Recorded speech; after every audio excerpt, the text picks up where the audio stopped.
everyone. Hello. So we are live for the Tuesday talk, parenting on the chill live. And today I'm going to talk to you about, let me see my notes, how can you help your teenager understand and accept who they are and not who others think they are.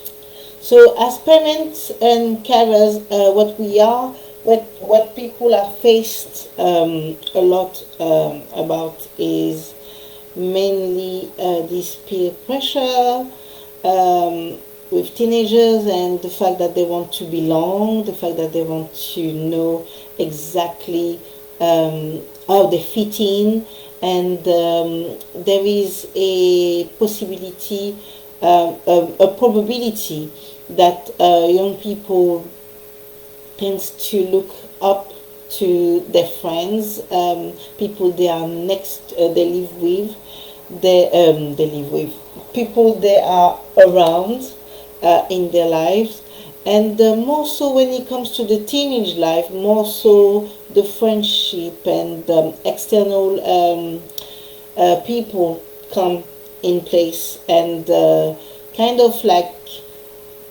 derange, if I can say it like that, the peace and the setting of knowing who they are and where they belong.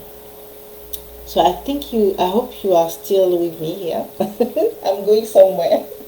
So basically, there are so many things that get involved, gets on the path of becoming who they are. But there are ways, as a parent, as a carer, that you can support your young person, you can support your teenager to understand who they are and to create a habit, if I can say it like that, a daily habit where they will be able to understand more and really move intentionally towards that vision of themselves, their ideal self.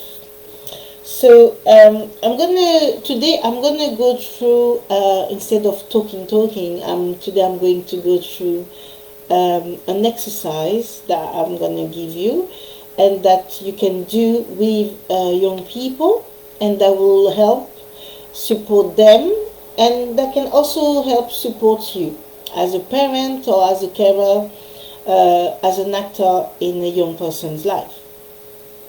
So it's really simple. The exercise involves taking a pen and a piece of paper. So first thing first, the exercise is in three sections. The first one is the design. The second is the reflection, and the third is the visualization. Okay. So I'm going to start with the design. So I would ask, if you can do this with a young person at the same time, I think is best, because it's always good in terms of like role modeling and knowing that you are doing things together. That can also act as like a bonding experience. So both of you take a piece of paper and a pen. And for 10 minutes, 10 to 15 minutes, just write everything, just ask them to write everything that they feel will be their ideal self, their ideal person, who they want to become, who they would love to be, who they are seeing in their mind but maybe are not seeing in reality. Who is that person? So who's the person? I want them to write what they do in life, what do they believe, what are their core values, how do they look, how do they behave, how do they spend their time, and who they are friends with. So for 10 to 15 minutes, this is the exercise. The exercise is to just write everything without thinking, No worries about spelling mistakes or whatever. Just write for 10 to 15 minutes and really let the flow come in and understand, like, okay, this is what I want, this is what I want to do, this is who I want to be. I want to be like this, I want to be like that. And that could be any example. That could be I want to be more in a literature environment. I want to be a philanthropic. I want to volunteer. What do they want to do? So they sit down, and you also on the side do your own side, and write your own who is your ideal self. And you do this for 10 to 15 minutes, which I've said already. So once you've done that, you go to part two. So part two of the exercise is reflect and reflection. So basically you take that piece of paper of this ideal self, and now you put your own life next to it, and you look at what is it that you are doing right now that goes with this vision, or what is it that you would like to do, what is missing from this vision, what are you not doing right now, who, and here, sorry, I'm saying you, but I'm talking about the young person. What are they seeing right now, the people they are with, or people who they are staying with, the things that they are doing in their leisure time, things they are doing at school, in their education, or even in their career if they already started to work, and really reflect on what is missing. So the moment present, the present moment, and the ideal self. And then what I want them to do as well is, like, I want them to look at it and see how they can become more of this ideal self. How can they become more of this person who they want to be? What can they put in place right now that is going to help them on that route, on that vision? And it could be really simple things, like you don't have to go and change your whole life. It could be simple things like, okay, I've got half an hour, I've got 2 hours on Sunday, and in those hours I'm going to read a book. It could be as simple as that. I'm going to take that time to read a book. But reading that book is going to help them on their journey. It all depends on what they want to do. So let's say if they want to become a footballer, maybe on that Saturday, on Sunday, they are going to go and practice in a pitch. But are they doing those things right now that are actually contributing to this ideal self? So this is what I want them to do in the reflection. And then again, as parents, as a role models, you can, as carers, you can also do the same thing and see where you're at. And I think what is good in developing this kind of bonding experiences is that you can both learn from each other, and you can as well, because you are doing it as well, and your child, your teenager, your young person is also seeing the effect that it has on you, that also will add a positive layer onto the exercise. So it's knowing who they are and not what others think they are. And when I say others, I also mean you as a parent or a carer. Not what you think they are, but what they think they are or they should be. Yeah? So if they feel like there is a big, there is things that really do not resonate with them, now I want them to reflect on it and understand what it is that they need to let go of. What do they need to let go? And what do they need to carry on? But also, who do they need to let go? if they need to let go someone? Who do they need to let go? And if they're having difficulties with it, just ask this question: would it be that bad? Would it be that bad for them to let go of a person? What would be the ultimate impact in their lives? And really understanding, like, you know, kind of balancing the positive and the negative. What will be that impact when I let go of this relationship or this person in my life? And what is this going to bring to me?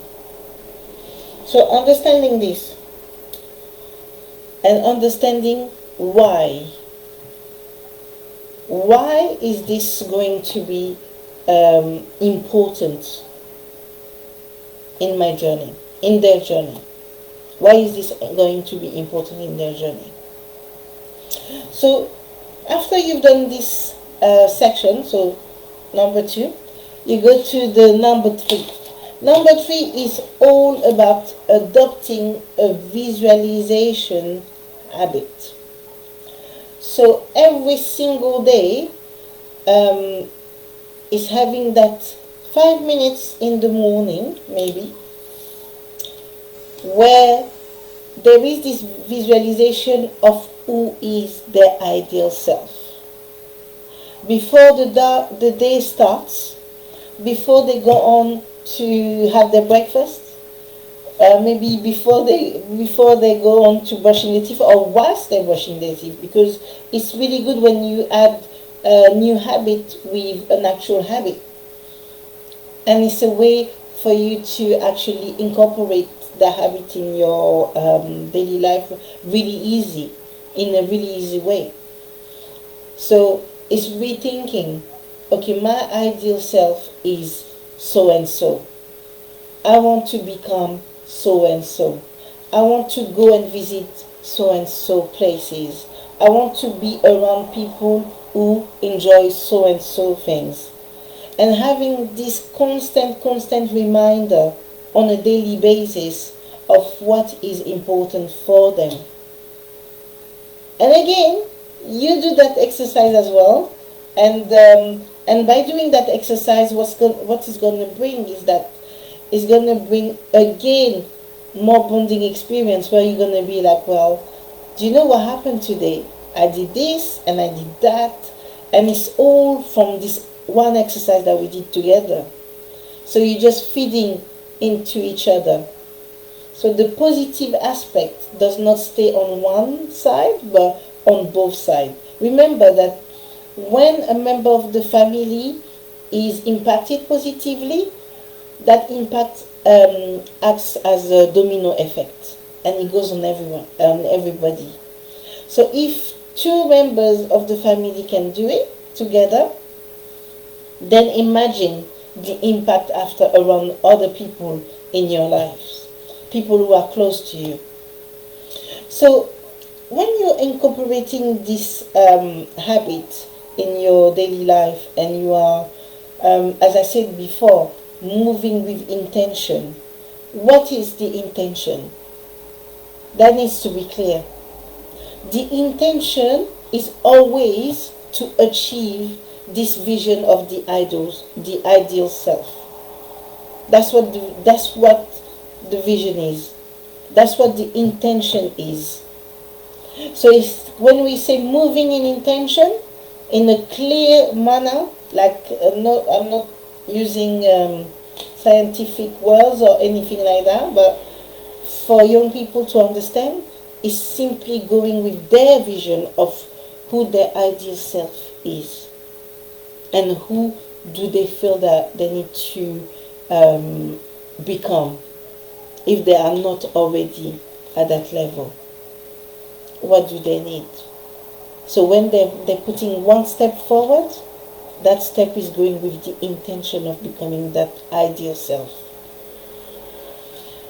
This, in turn, will have, it will act as a catalyst. It will act as like a bomb, if I could say it like that. Because what that this sparks, it sparks the imagination, and it sparks the idea of like, whoa, this is possible. So having this kind of effect, having this kind of exercise, that could be a simple exercise that took you maybe 10-15 minutes, could actually have an effect that will be life changing for your child or for yourself. So this was me today, a simple exercise. I'm not taking too long with you guys. I think I've got other exercises around this same subject, so I will come back with more tips, and I will come back with more talks and anything else that I feel that could support you, could support your young person. And if you have any comments you want to leave, please do so. Leave the comments in the comments below. Any questions or anything you want me to clarify, or even if you do this exercise and you try it with your teenager, tell me, how did it go? What happened? How was the chemistry between you guys, like when you were doing it? What did you find that was similar? What did you find that wasn't, maybe? And maybe the change, what happened since then? Like, just let me know. I'll be really happy to know, and really happy to see what's happening. But for today, I'm going to leave you. Have a wonderful week, and I will be back next week at the same time, 1 p.m. on Tuesday, with another topic. All right? You take care, guys. Bye.